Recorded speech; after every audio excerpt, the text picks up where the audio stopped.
revolutionary artist Pharrell Williams, invites you to Piece by Piece, a first-of-its-kind Lego movie event. What if we told my story with Lego pieces? Let's do it.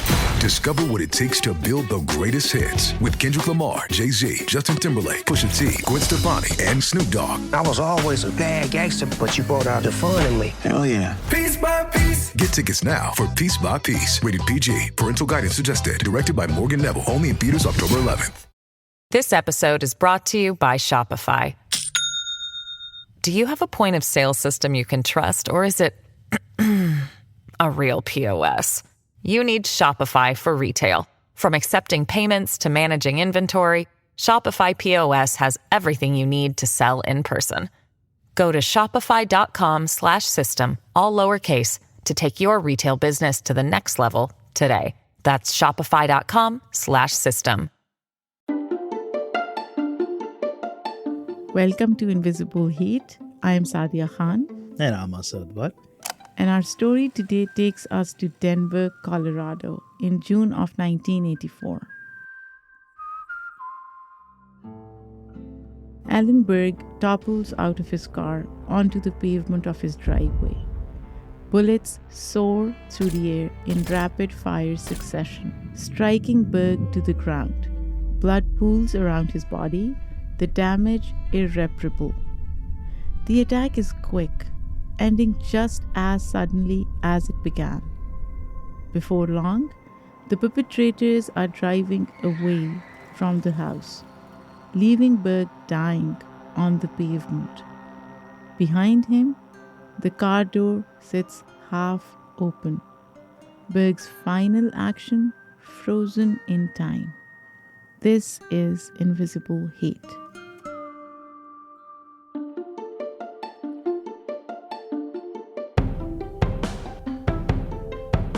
Welcome back to Invisible Hate, a weekly true crime podcast in which Asad and I attempt to uncover the ugly truth behind various hate crimes, both recent and historical. Yeah, that's right, Saadia. Many of the cases that we discuss involve crimes committed against minority groups. Our goal is to determine through a discussion of the nuances and the complexities of these situations whether or not these transgressions can be considered hate crimes. Before we begin today, Saadia, how was your week? My week was okay, Asad. So as you know, I was on a vacation, supposed vacation. And I was excited about it because the summer was pretty shitty for me. As you know, my husband was in an accident and my kids left for college. And I was really, really looking forward to this one vacation. Yeah, totally. And then I arrive at our destination and I'm sick. Oh, no, that's the worst. It is the worst. I was missing New York so much. I was missing my home, my bed. And you hate to travel anyway. I hate to travel. So I was getting anxious before my travel. And then this thing happens and I'm just, in the room, isolated for 5 days because I thought... Oh, man. So your husband didn't even take care of you? This was like vacation / his work. Oh, okay. To be fair, so he was to him. working, and this was vacation for you, and so it was supposed to be vacation for me, yes. And then I was stuck at this hotel room for 5 days. Oh my goodness! And I only went out for basically 2 days before we had to leave, which wasn't fun at all. That sounds horrible. And I've been there. I think a lot of us who travel, and go on vacation, it happens. And hopefully next time will be a lot better. Sure. Now I need to go on another vacation to make up for this vacation. Yeah, right. How was your week, Asad? Yeah, my week has been good. I'm trying to think of what has been of interest. Did I tell you that we are teaching Isha how to swim? Oh my gosh. Is Isha already 5? Yeah, it's the cutest little thing. It's so every Saturday morning, we go take her to, this little swimming pool that's probably, no bigger than like, a bedroom. And yeah, she has 20-minute lessons. She's only 6 months old. And so it's really just getting her used to the water. But Saadia, last week, they put her face in the water. Oh. And, kids at that age have the instinctual, reflex to hold their breath, but it's still really scary to see your kid. Oh my gosh. Isha comes out of the water, and it was like she was hardly fazed at all. She was like, okay, this is normal. But I'm pretty sure as a parent, you were freaked out. Oh, I was freaking out. Yeah, for sure. And, they have you go under as well so that when they can see you, go under, then come up and be happy and all that kind of stuff. But, internally you're like, oh my God, she's going to drown, even though it was just for like less than a second. So, yeah, anyway. It's so exciting, for a parent to see all these different milestones, right? Oh, for sure. Yeah. No, it's really exciting. And I'm glad that she's starting early, that she gets used to the water, and she loves it. And we love it as well, for sure. So now we just have to get a pool. I love it. So, Asad, should we start? Yeah, let's get back to the case. So today's case is about Alan Berg's murder. And Saadia would love to know more details about the case. Let's get started. Absolutely. It's a pleasant summer night in Denver, Colorado, June 18, 1984. Radio talk show host Alan Berg drives home from dinner with his ex-wife, Judith Lee Berg. Judith is in town from Chicago visiting her parents, and the two have gone out to dinner to catch up. Berg drops her off before making his way home to his apartment at 1445 Adams Street. Unbeknownst to Berg, 3 men crouch in the shadows of his driveway, awaiting his return. The men are members of a neo-Nazi white supremacist group known as the Order, and unfortunately for Berg, he seems to have made it onto their hit list. Members of the group have allegedly been following the talk show host around for a few weeks, gathering intel on his typical whereabouts. Berg pulls into the driveway, putting his Volkswagen Beetle into park. As he opens the driver's seat door, one man emerges from the shadows. In his hands, .45 caliber Mag 10 machine gun equipped with a silencer. Before Berg can even fully open the door, the man raises the gun and starts shooting. A cascade of bullets soar through the air, striking Berg immediately. A total of 13 rounds pass through his torso, arms, and face before splintering the garage door behind him. Berg collapses to the ground, his feet still perched in the parked car. Blood pools around his wounded body. He has sustained a total of 34 wounds. The damage is immediate and irreparable. Within seconds of the shooting, Berg dies right there in the driveway, overcome by bullet wounds. As for the perpetrators, they're gone in an instant, driving away from the crime scene as fast as possible. In their wake, a violent, devastating loss. Saadia, this is just atrocious. I mean, so much of it, first off, obviously him being shot with 13 rounds of bullet, but then you said a total of 34 wounds. So some of the bullets went through him twice. Yeah. I mean, that's just crazy. I'm also thinking about someone was following him, or people were following him, and for a few weeks gathering intel about him. I mean, Saadia, if you and I were being followed right now, I feel like we wouldn't know, right? And so we wouldn't have it. And that's the scary part, right? I feel like now when I'm in my car, I'm going to be looking around to see if somebody's following. Who's going to be following us. Maybe somebody who doesn't like invisible hate. Maybe somebody who doesn't like invisible hate. Hopefully there aren't anybody like that out there. But yeah, really scary. And for him to be shot like that, on his way home or in his driveway, really, really atrocious. So Saadia, it seems like Berg is a pretty significant figure, like a radio host, like you said, in the Denver area. Can you tell us more about him? Absolutely, Asad. We have a lot of information to share about Berg, his life story, and his impact on the community.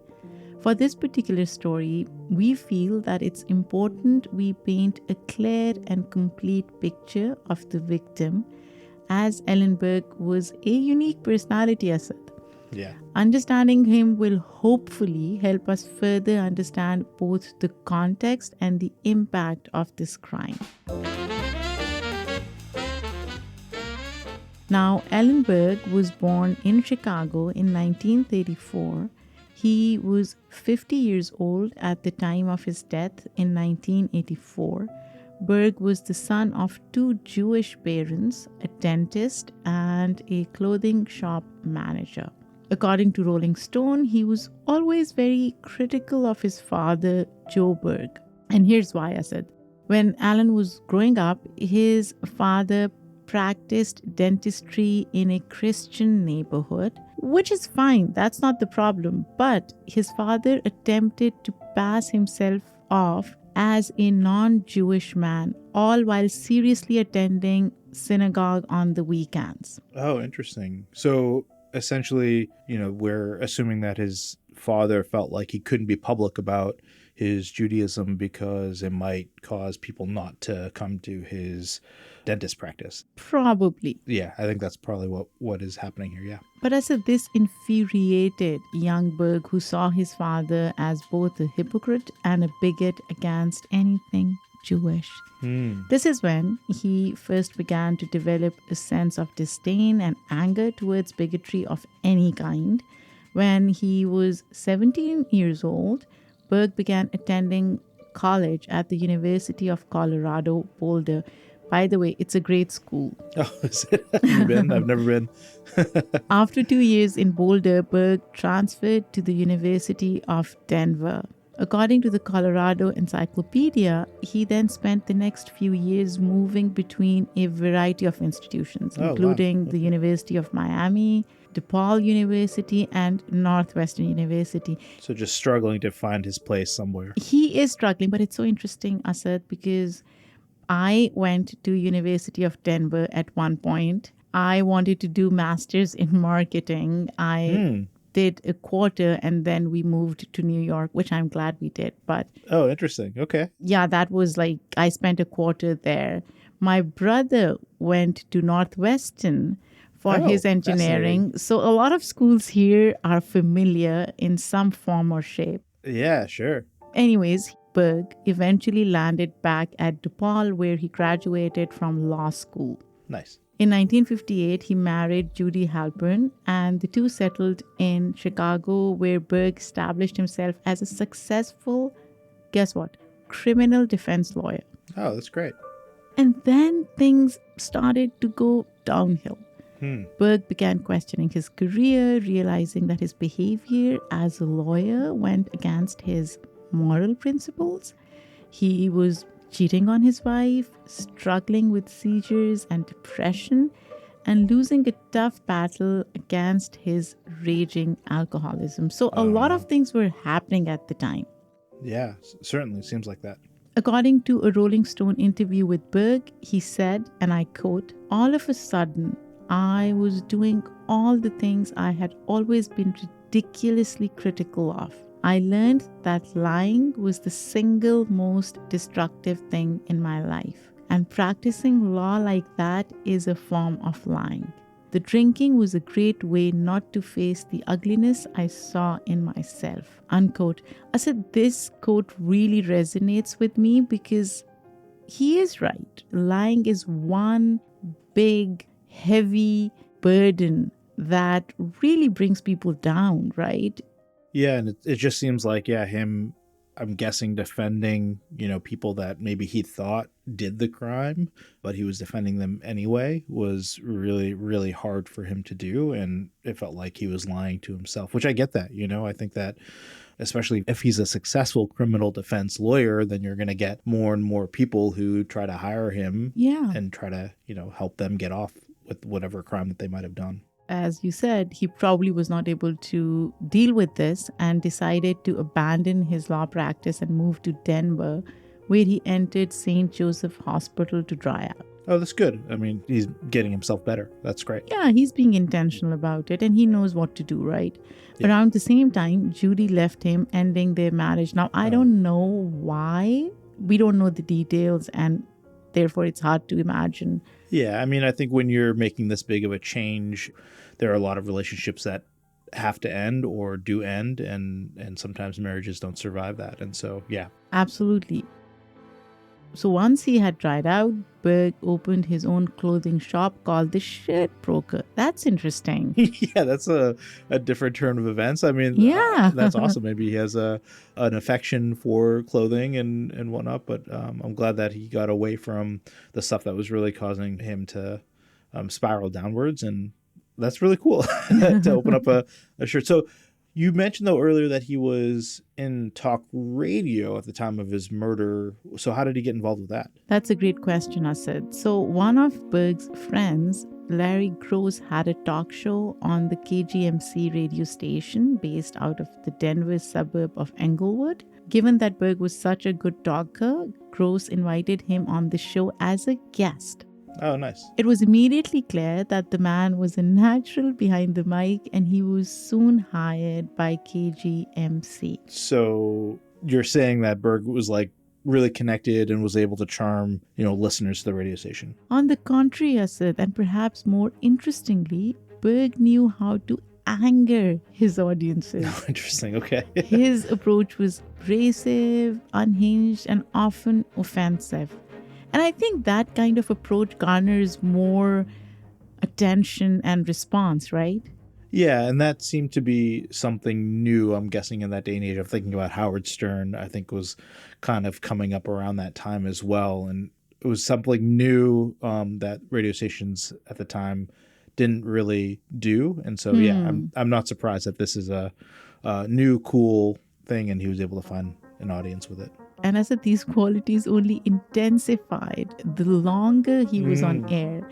In 1977, he joined KHOW, a larger and more influential station, and his abrasive methods then reached new heights. He was argumentative and rude, insulting listeners, shouting insults, and hanging up on callers. Ouch.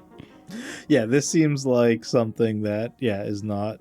we've seen this playbook before, though. I guess I haven't heard about it in the late 70s, early 80s, so that's interesting. So, Asad, here's a clip from Alan Berg's radio show. Well, give me an example, sir. You're going nowhere. Okay. Okay, well, I guess you got nowhere to go. Boy, I say that one killed me. Line 2, you're on KOA. Well, sometimes the way the people act between wrestling fans and him, I'm not sure anybody does have a brain. Yeah, he sounds like not my type of radio host, but I can understand why people would tune into him time and time again. You're absolutely right, Asad. It was not uncommon for studio guests to walk out mid-show, and yet people couldn't help but continue to tune in. And I'm thinking, if we were to think of a podcaster like that, can you think of somebody, Asad? What comes to mind are all those Fox News hosts. I don't know why. Yeah. I don't listen to any of them, but in my head, they're argumentative and angry and aggressive and all that kind of stuff. I'm sure there's some on the left as well that I don't listen to, but not my type of podcast or radio shows that I listen to. But I still get this. While surely aggressive, Berg's comments were increasingly witty, humorous, and intelligent. So he was an intelligent guy. Yeah, I believe it. Yeah, for sure. So physically, he was tall and thin with a full helmet of gray hair and a large, scraggly white beard. And Asad, I Googled Alan Berg, and that's the exact description that I saw. Right. He has funny hair, a lot of hair, but, in a funny way. He was willing to make bold statements, as we said earlier, and discuss topics that no one else would touch. In short, he never played it safe. Berg's views were largely liberal, so that's a good thing. He was quick to criticize anti-Semites, the KKK, neo-Nazis, and other right-wingers. There was something provocative about Berg's approach. He had the power to really make you think. And more than that, Asad, he had the power to make you feel. Yeah. In an interview with Rolling Stone's writer Steven Singular, Berg said, and I quote, "I stick it to the audience and they love it. Everybody here is dying to bust out, to feel," unquote. And this is precisely what Berg did. Saadia, it sounds like how a lot of people have these kind of relationships with the podcasters and the hosts that they listen to. It's they really feel connected one-on-one to them. I'm hoping that some of our listeners feel that connection to us, but he seems like he was able to really have that just really unique connection point to his listeners through the radio. You're right, Asad, but I don't want to be provocative in your face kind of way, right? I do want to be respectful while For sure. I'm getting my point across. People who want to be provocative, good for them. Right. But that's not something that I would do. Yeah, I think I'm the same way. But I went through a phase where I was a Howard Stern listener back when my late teens, early 20s, and I understand that appeal of listening to a shock jock, which it sounds like that's what Berg was. So I totally get it. Right. In another interview with Steven Singular, one longtime listener explained her love-hate relationship with Berg. She said, and I quote, "I get mad at him, but I always come back to his program. He's so alive in ways that many people aren't. He makes me think. Although I never call his show, I always talk back to the radio. Even when I'm driving my car, he makes me respond.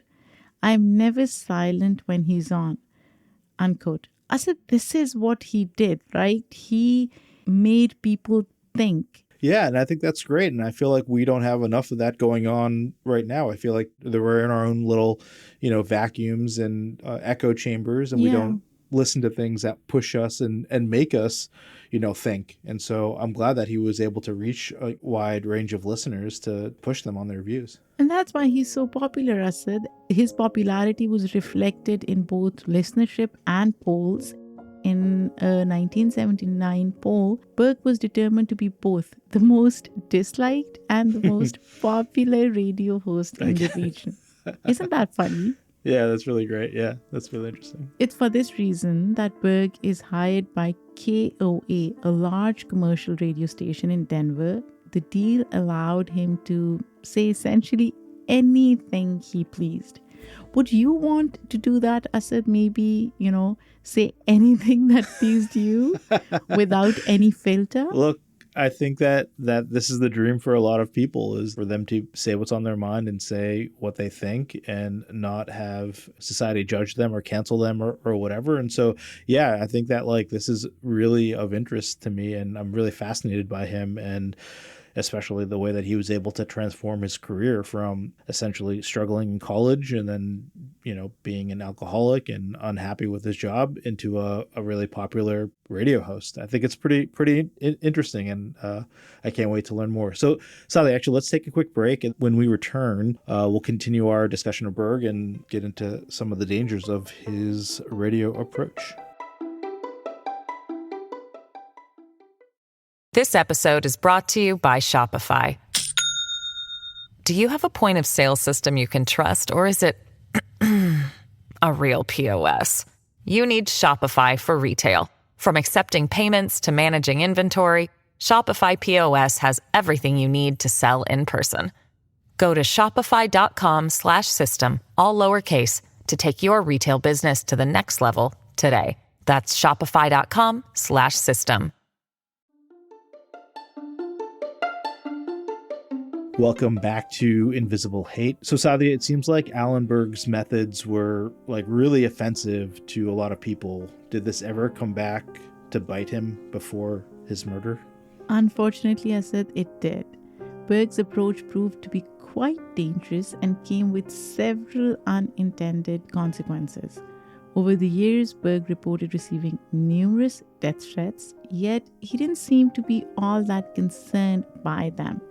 In 1979, the talk show host got into a heated shouting match with a caller. This particular caller claimed that the local district attorney showed favoritism toward Denver's Jewish community. Berg wouldn't have it, and he was quick to let the caller know of his disapproval.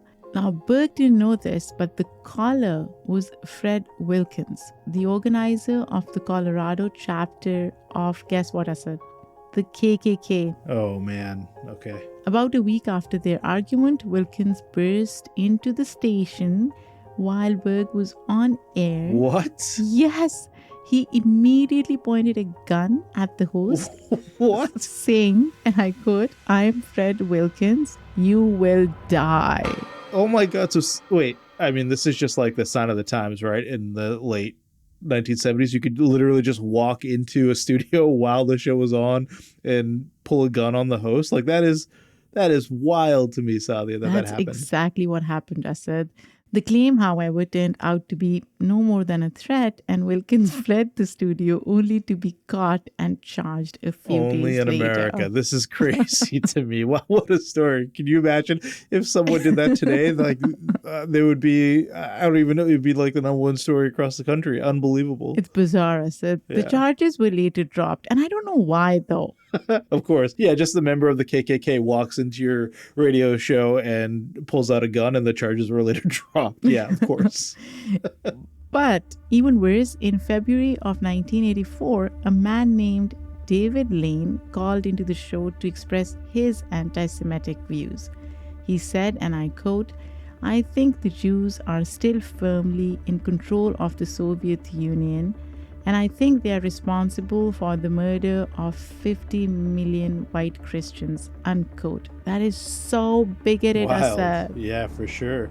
In response, Berg humiliated him on air, calling him a sick and pathetic human being, which makes sense to me. Yeah. Here's a clip of the interaction. The Jews are still firmly in control of the Soviet Union. I think they're responsible for the murder of 50 million white Christians. You think so, huh? Yes, I do. I think you're sick. I think That's you're a real pathetic. bust. I think your ability to reason and use any logic is Why a don't you put a tragedy. Nazi on your program and then you'll have somebody Sir, you are a Nazi by your very own admission. That's Thanks so much. If he said that's right, you Pretty crazy interaction, right? Well, little did Berg know he had humiliated a Klansman and a member of the Aryan nation and its offshoot, the Order. Whoa, okay. Just 4 months later, this very man would take part in Berg's murder. Oh, no. Given Berg's Jewish upbringing, liberal views, and frequent attacks on white supremacist neo-Nazi groups, it's likely that the Order already viewed him unfavorably. But this interaction certainly didn't help his case and may very well have served as a motivation for his murder. Yeah, Saadia, this is kind of crazy. Like, well, first of all, for members of the KKK and the Order to be calling into a radio show, I mean, that is really interesting Yeah, to me. what the hell is that? Yeah, and then, the fact that Berg can call them out on it, I think that was really admirable. And for him to do it, so publicly is great. It's just so sad that this essentially led to his murder. Saadia, so given his reputation, was Berg's death, did it elicit some sort of public response? It must have, right? Like, how did people react to his murder? Absolutely, Asad. People were really upset by Berg's murder. According to the Rolling Stone, after his death, many people admitted just how much Berg had meant to them and how much they missed his wild, unpredictable, insistent, overwhelming voice. In an interview with Rolling Stone's writer Steven Singular, one listener said, and I quote, "All of us have lost a friend and maybe even a mentor. But on a larger scale, there is a loss of freedom every time something like this happens. Even subconsciously, people will resist saying what's on their minds because someone who's out there listening and polishing a gun won't like what they say and will blow their head off. If you're a public person and hold some unpopular beliefs, your life is in jeopardy." Unquote. That's so true, Asad. It's true even today. So true, and it's so unfortunate that it's true. In Berg's memory, many listeners brought flowers to his apartment, scattering them across the driveway where he was shot. Asad, this is just so sad. So heartbreaking, yeah. They even went so far as to stick roses in the bullet holes in his garage door. Many listeners drove past his vacant apartment every day for a week, Then, on the 1 week anniversary of his death, people drove home from work with their lights on as a tribute to Berg. The day after his death, KOA talk show host Ken Hamblin led a program in which listeners and co-workers eulogized Berg. Denver then held a massive memorial service for the talk show host, a memorial that was attended by everyone from the big shot businessman to the local mailman.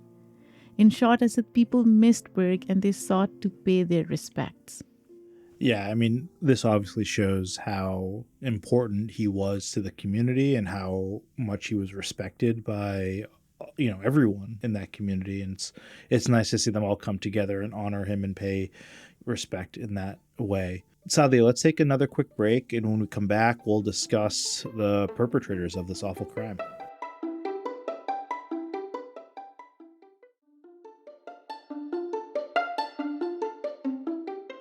Welcome back to Invisible Hate. So, Saadia, would love to know more about Berg's murderers. So, Asad, it's believed that Berg's murder was planned and orchestrated by members of the neo-Nazi white supremacist group known as the Order. According to CNN, in the early 1980s, many white supremacist leaders were beginning to lure followers with the hopes of recruiting them to launch revolts against the US government. Asad, we are seeing that happen now. It's so bizarre. It's crazy how history repeats itself. But 40 years later, we're still dealing with this. So one of these leaders was Robert Matthews, a charismatic man in his 30s. Matthews had been involved in various right-wing anti-Semitic groups such as the National Alliance for several years. Matthews, by the way, took his inspiration from the Turner Diaries. Asad, have you heard of the Turner Diaries? Yeah, actually, I've read it. Oh, really? Yeah, I read it like 20 years ago. Again, how history repeats itself, whatever it was. This was also a book that was in the news back then. And so I was like, what is this all about? And so I read it. So it's a novel and it's trash. But why don't you share with our listeners what it actually is? So it's a work of fiction by neo-Nazi leader William Luther Pierce, written under the pseudonym Andrew MacDonald. This fictional story depicts the violent overthrow of the US government and the extermination of all non-white enemies. That's crazy. Mark Potok, a senior fellow at the Center for Analysis of the Radical Right, explains the story well. In an interview with nonprofit news organization Retro Report, Potok said, "The Turner Diaries depicted a group of people who made war on the federal government, culminating in the blowing up of the FBI headquarters and the nuclear bombing of the state of Israel." Matthews not only based the name of the order on part of the book, but more importantly, used the novel to shape and guide his decisions as a group leader.